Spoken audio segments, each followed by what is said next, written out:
Na mtazamaji wa PMTV Tanzania, karibu katika update za PMTV. Ni siku nyingine nzuri tena hii.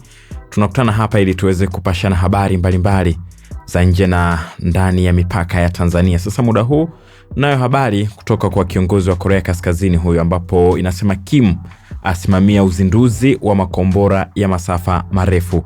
Kiongozi wa Korea Kaskazini Kim Jong-un Jumapili alisimamia uzinduzi wa makombora ya masafa marefu ya kimkakati, hatua ambayo vyombo vya habari vya serikali vimesema inalenga kuthibitisha uimara wa uwezo wa nyuklia wa nchi hiyo na utayari wake wa kujibu mashambulizi yoyote ya kiusalama.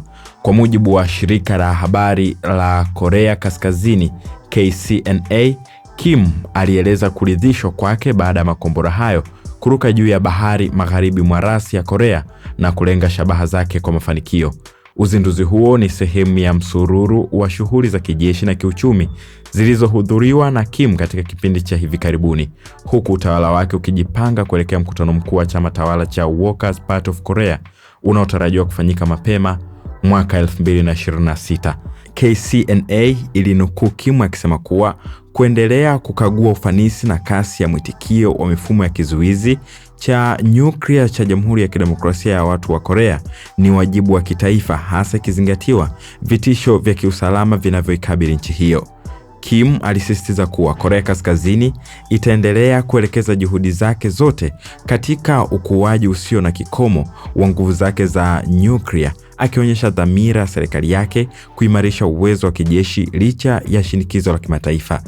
Jeshi la Korea Kusini kupitia kamandi ya wakuu wa majeshi limethibitisha kuwa linatambua uzinduzi wa makombora kadhaa yakirushwa kutoka eneo la Sunan karibu na Pyongyang.